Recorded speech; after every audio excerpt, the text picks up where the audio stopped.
Kabayan, kapuso, kapamilya, ahlan wa salan, assalamualaikum. By the way, my name is Ali at ito ang Elite Covers Kwento Mo Bagong Bayani. Dito lang yan sa Elite Covers Studio. Kasama nga natin dito ang isa sa masasabi nating kilalang personalidad dito sa Jeddah. Ang pangalan niya po ay si Engineer Vic Racho o tinatawag din siyang Daddy Vic.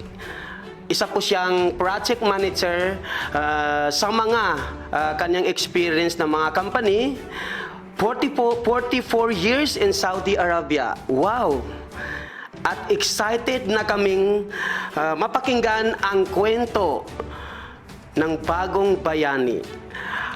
Good evening, Sir Racho. Magandang gabi po sa inyo lahat na nakikinig. Pakikwento nyo po sa amin, paano po kayo nagsimula bilang isang OFW bago kayo napunta dito sa Saudi Arabia? Actually, ang pagpunta ko sa Saudi Arabia ay isang eksperimento. Wala naman talaga akong balak. Ang pangyayari ay kasi nung kabataan ko, ako po ay isang fanatic ng Santo Niño, no? Fanatic ba tawag doon? So every Wednesday talagang nagsisimba ako sa Baclaran, but in one time medyo malayo yung sa Baclaran, so meron kasi isa ring nagkukuhan ng Santo Niño which is called the Christ the King sa E. Rodriguez, Quezon City. While dahil walang jeep na dumadaan doon sa tapat ng Christ the King, so naglakad-lakad ako ng konti, at sa aking paglalakad nga ay nakita ko tong isang recruitment agency named BDR. So naging curious lang ako doon. So sa normal sa mga agency, ng mga bakante, yung mga vacant positions nila ay naka-display lang sa isang board, malaking board. So nagbasa-basa ako doon. Then that is Wednesday, Sunday, ang tsuhin ko kasi laging may Manila Bulletin yan every Sunday. And sa Manila Bulletin kasi meron yan isang section na advertisement, no? So sa pagbuklat ko ulit doon sa ad sections, ay nakita ko ulit yung agency na yon about doon sa vacancy na yon. So naging challenge ko lang yon, binalikan ko ang agency, then kausap ko yung nanay yung nanay nung may-ari. Actually nung nakita niya yung edad ko, sabi niya, no, I cannot accept you because you are too young. We are looking for someone with a minimum experience of 6 years. So sabi ko, I've been a working student during my college days, pero sabi niya, no, we cannot accept. Dahil makulit ako, sabi ko, babayaran ko naman yung envelope, which is, sabi, at that time, 8 pesos pa lang minimum wage. Ang envelope niya ay 10 pesos. Sabi ko, babayaran, kaya walang problema. So kinulit ko talaga ng kinulit yung nanay, and sabi niya, okay, I will give you a chance to be interviewed. So after a few days, dumating ang employer, which is a Jordanian. At that time, ako lang ang walang experience abroad. Ang mga kasama kong nag-interviewin ay ex-Saipan, ex-Guam, no? Pero hindi ako na-intimidate doon kasi nga sabi ko nga, I just want to have an experience to be interviewed by a foreigner. So pinalad ako, siguro ito yun talagang plano ng Panginoon sa buhay ko. Nakapasa ako sa interview. So the following morning ay meron na kaming naka-scheduled na salary negotiations. Wow. But before the salary negotiation, nag-meeting kaming 8 na nakapasa. Kasi lahat ng 8 na yan naalis. Pero 2 lang muna yung paalisin nila. So, mayroon kami naging usapan na dapat walang tatanggap ng mas mababa doon sa pinag-usapan namin. But luckily, I'm the number 4. Wow. So, nung sa number 4, yung unang 3, Dahil yung nung araw, yellow envelope yan. Tapos yung si Brenda Del Rio, yung artista talaga yan eh. Malaki kasi kung sumulat sila ng figure. Magkano yung tinanggap. So, nakita ko ngayon yung mga figure na tinanggap nung unang tatlo at meron isa doon tumanggap below doon sa pinag-usapan namin. Kaya naglaro sa isip ko, oy, alalahanin nyo, bata ako, first time ko. So ang ginawa ko, binabaan ko doon sa nakita kong mas mababa, yung tinanggap kong sweldo. In short, ako yung ako ang pinadala una sa dalawa lang kasi padadala at isa ako doon sa dalawa. Wow. Yun ang istorya na pagpunta ko sa Saudi Arabia. May kwan pala. May kwento talaga yung pagpunta niya dito. Actually, parang napa-interview lang bigla. Parang karamihan ng mga OFW, ganyan. So, pwede ba tayong pag-usapan kahit konti lang yung paano nagsimula yung love life natin? Because I think ito yung pinaka-interesting. Hindi na natin pag-usapan yung iba, yung sa ngayon. Alright. Yung kuha natin, pag-usapan natin paano nagsimula yung love life mo kay Ma'am Ezel. Yes. Okay. Si Ma'am Elisa ay nakilala ko sa internet. I think that is Yahoo Messenger that time. So sa Yahoo Messenger meron mga group chat diyan eh, no. May group chat ng mga Ilonggo, group chat na yung ay friends dati. So yung Messenger meron yung mga group. So pumasok ako sa isang group chat at doon ko nakilala si Mami. Actually si Mami ay may kaibigan siyang isa pa. Si Mami talaga umiiwas sa akin yan nung araw. Makausap ko yan sa internet. Madami akong perang naubos dyan. Kasi meron manliligaw si Mami nung araw na isang seaman na kami talaga paunahan kung sino unang makakausap ni Mami pagpalabas na siya ng trabaho. Kasi si Mami is working before sa Taiwan. So, in short, na-challenge ako kaya binisita ko si Mami sa Taiwan mismo. And at that point, doon ko na siya pinauwi sa Pilipinas. Binayaran ko yung penalty niya. Sabi ko, umuwi ka sa Pilipinas. Yun. Alright. Sa madaling salita, nagkatuluyan kayo ni Ma'am Ezel and then nagkaroon kayo ng isang napakagaling na anak na sikat na singer dito sa Jeddah, si Izay Radyo. And meron ding isa pa na talagang masasabi nating umuusbong yung career niya sa entertainment, si Vic Radyo Jr. So, sa tingin niyo, sino yung pinaka-mama's boy o papa's boy sa dalawang anak nyo? Yung mas malapit sa iyo at saka kay Mami Ezel? Actually, in my principle, wala akong pinipili sa dalawa. I always treat them as equal, no, as much as possible. Pero yung lalaki talaga ang medyo malapit sa akin nung araw. Kahit naman si Isay, malapit yan sa akin.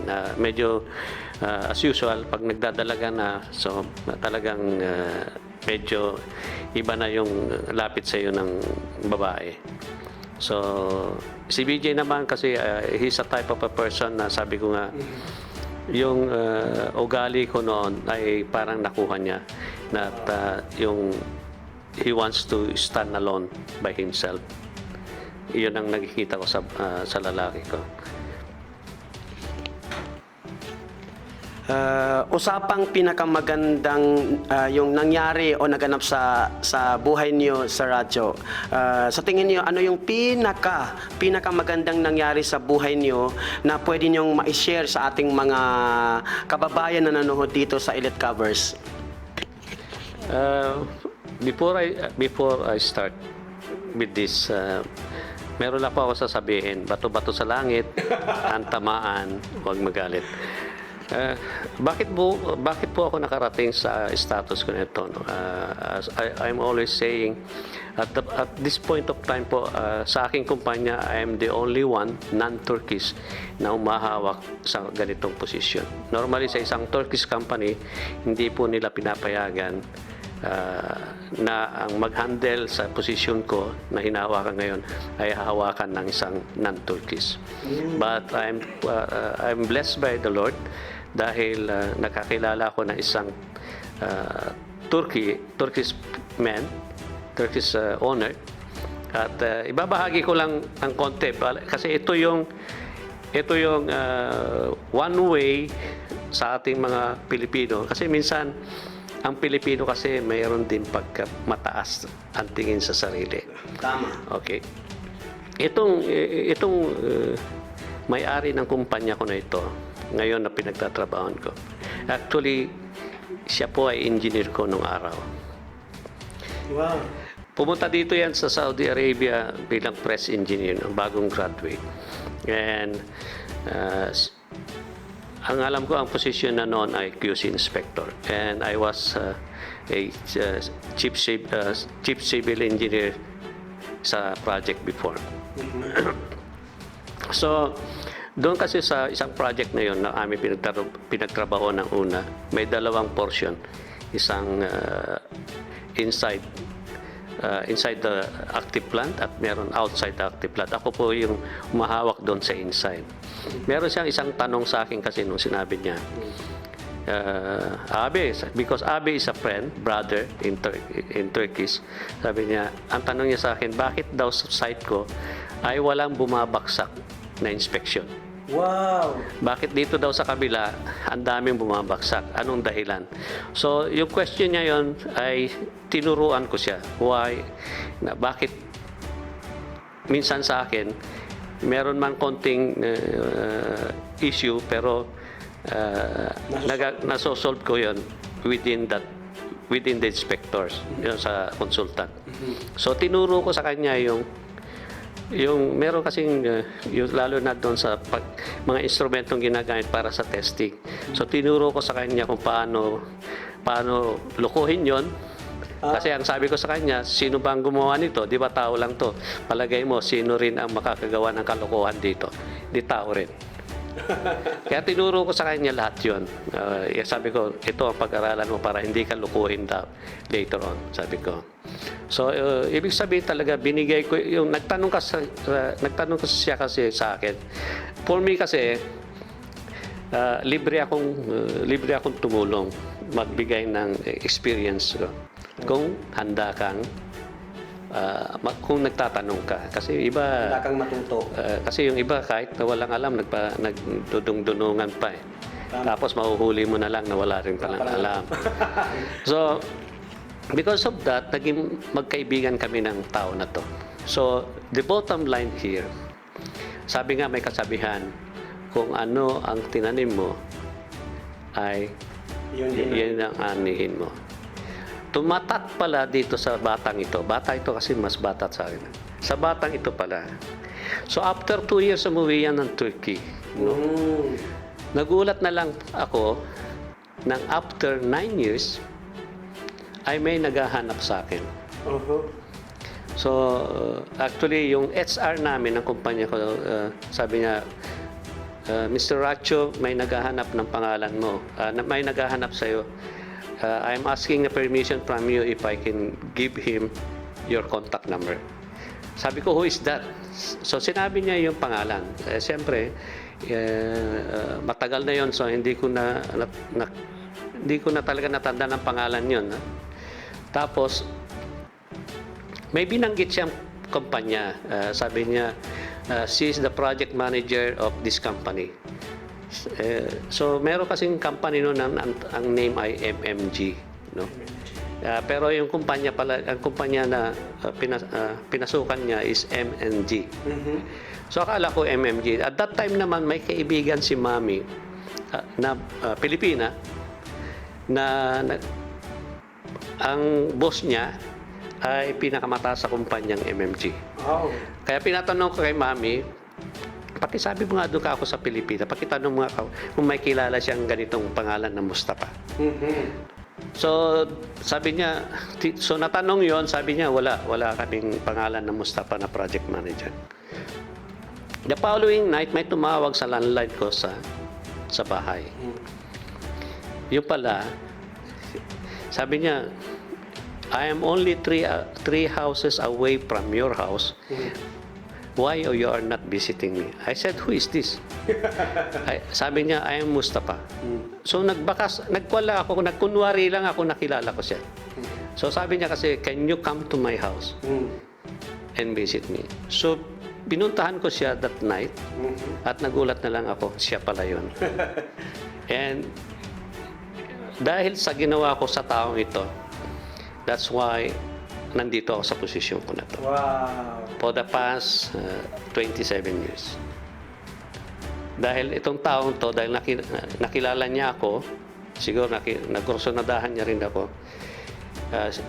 ang tao pong ito ay minsan nagkahiwalay na kami ng dati naming kumpanya kasi nga nagkaroon ng issue kami parehas. Actually, nagtatrabaho ko sa tao lang, hindi sa kumpanya. So, kaya nung umalis siya, umalis din ako. Tapos, after 3 years, bumalik na naman, eto, magkasama na naman kami ulit. Kasi nga, sabi niya, come to me. Kaya nag-resign po ako sa Tamimi before. So, what I can say? Alam mo, yung isang nanay ng kabataan ngayon sa top, ang sorry to say things, yung kilala niya, sabihin ko na lang kilala niya ay isang Turkish. Wow. Ang tanong niya sa akin, paano daw ako nakakatagal sa isang Turkish magtrabaho sa Turkish? Isa lang sinabi ko, respect them and they will respect you. Wow.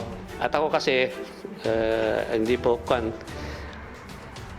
isa lang po ang sinasabi ko lagi. Nagpunta ako sa Saudi Arabia para kumita ng pera at hindi para sa isang posisyon. Kaya nga sa lagi ko sinasabi, hindi po ito kayabangan. I always saying, alukin mo ako bilang T-boy, parehas ng sweldo ko ngayon, doon ako sa T-boy magtatrabaho. Basta parehas kami ng sweldo.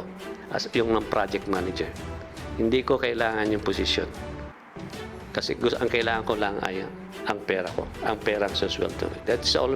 Yun naman talaga ang purpose natin bakit tayo nandito. Inspiring talaga nung mga sinabi ni Sir Ratio, no? Lalo na yung kung ano yung itinanim mo, yun din ang ibubunga. At aanihin mo. Okay? Kanina, usapang pinakamaganda. Ngayon naman ay tumungo tayo sa usapang pinakamatinding problema na dumating sa punto na iniyakan mo. O kung wala man, kung meron, paki-explain na lang. Yung pinakamatinding problema na minsan nang pinaiyak ang isang Vic Ratio Senior. Actually, simula po nung ako'y tumanggap sa Panginoon, wala akong problema ang sinasabi kong mabigat. Because anumang problema sa dumating sa buhay ko, either sa trabaho or sa personal, I always surrender it to the Lord. Sabi nga,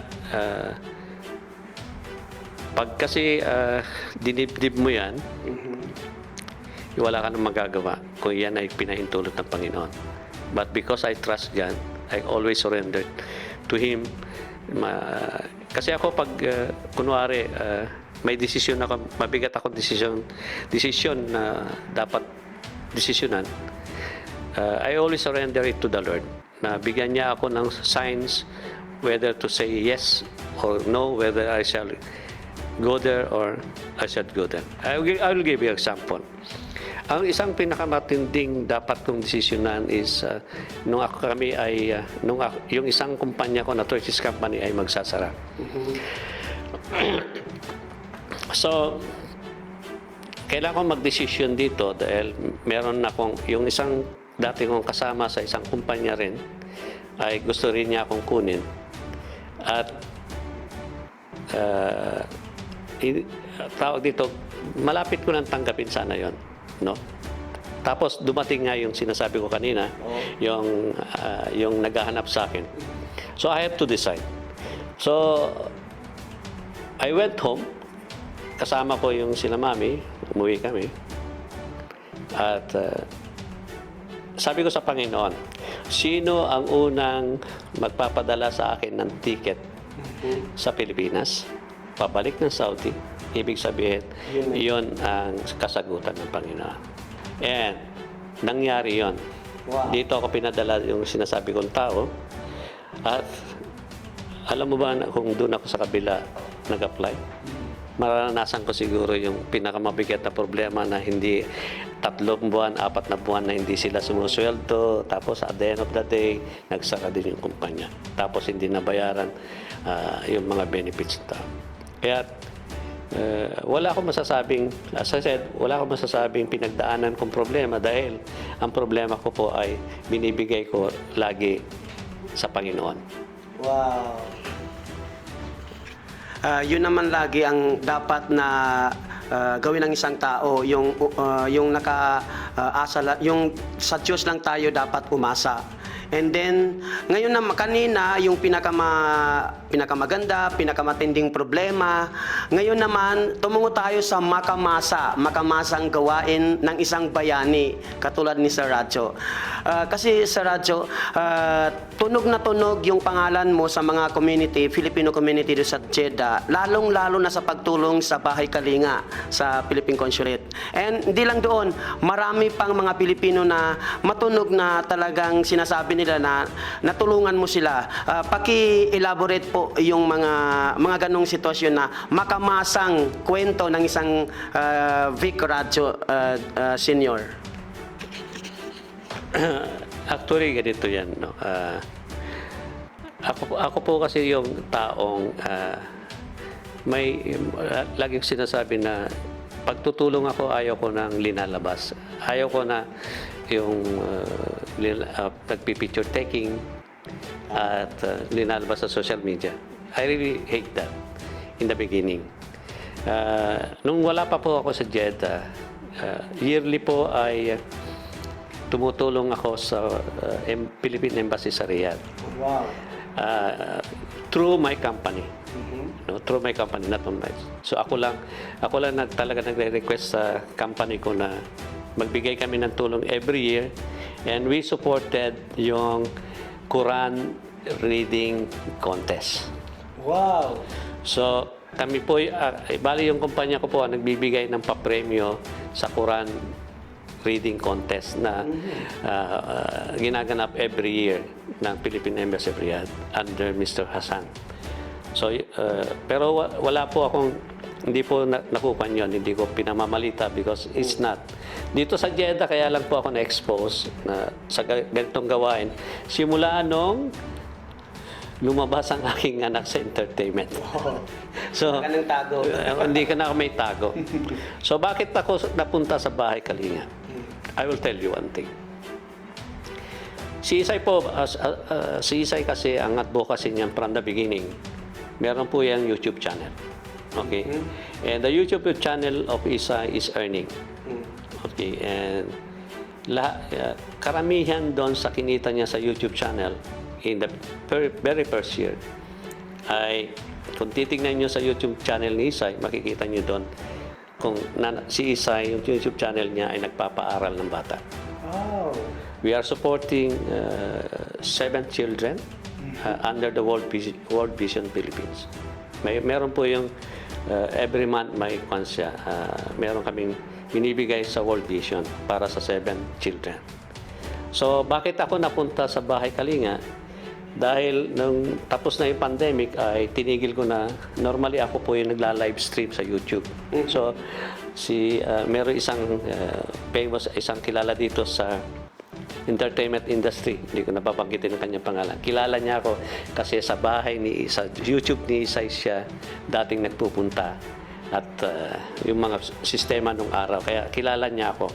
Dahil ako, kaya nga Daddy Vic ang tawag sa akin because of ako yung nagla-live stream sa YouTube ni Isay. So, since hindi na ako nagla-live sa YouTube ni Isay at kumikita pa naman yung channel ni Isay until now. Yun po, doon ako napunta sa Bahay Kalinga. unang-una si Mr. Marpar. Through Mr. Marpar, kaya nakapasok ako sa Bahay Kalinga dahil sabi ko gusto ko tumulong sa Bahay Kalinga. And that's the start of the story. Yun pala yung kwento regarding doon sa sinasabi nilang makamasa.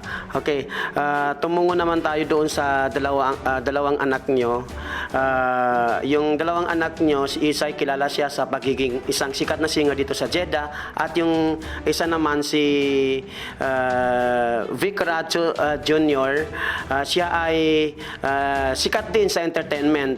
Ngayon, ano yung pinakamagandang experience nyo bilang isang magulang na magkaroon ng dalawang anak na parang masasabi natin na gifted, di ba?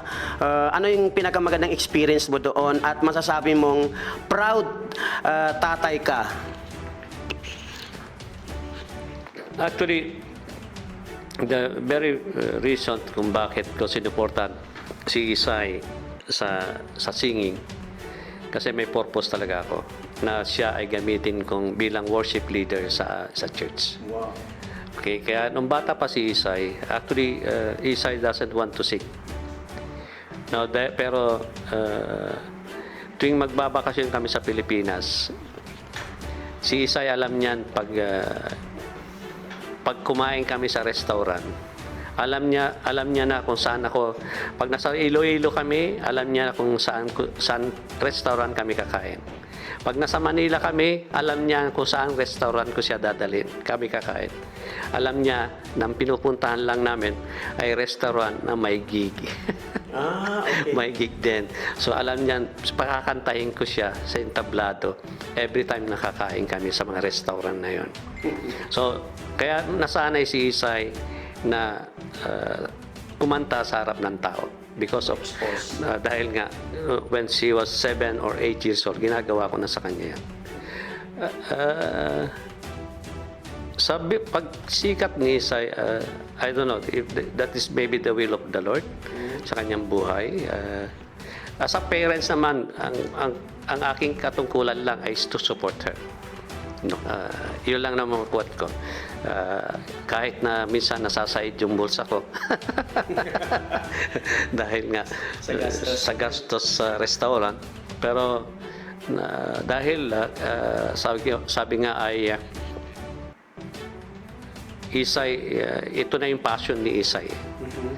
Ito na yung passion niya kasi minsan I think that was last year nung sinabi kong titigil na siya, patitigilin kita sa entertainment, umiyak talaga siya. So isa lang kasi ang sinabi ko kay Isay ngayon. Isay is already still studying. She's now in the second year in college. Kaya isa lang ang bilin ko sa kanya that she must not hindi niya pababayaan ng kanyang pag-aaral, kasi pag napabayaan niya yung pag-aaral niya, automatic na patitigilin ko siya sa entertainment industry. Pero sa lalaki ko naman, my boy is silent, hindi masyado yan kung sa exposure. Pero in-encourage ko pa rin siya, and I was so happy na nagtayo siya ng sarili niyang band sa school, yung tumugtog noon sa 18th birthday ng ate niya. So nakita niyo doon lang siya talaga nag-expose. Na-witness ko yun. Dahil para ginawa niya yon para lang sa ate niya actually. Kaya nagulat din ako at nag-perform siya doon sa ate niya. Wow. Sir Racho, ilang taong ka nang nagtatrabaho dito sa Saudi Arabia? 44 years. Wow. Since? I will be 44 years on this coming January 24, 2026. Since I arrived here in Saudi Arabia on January 24, 1982. Continuously.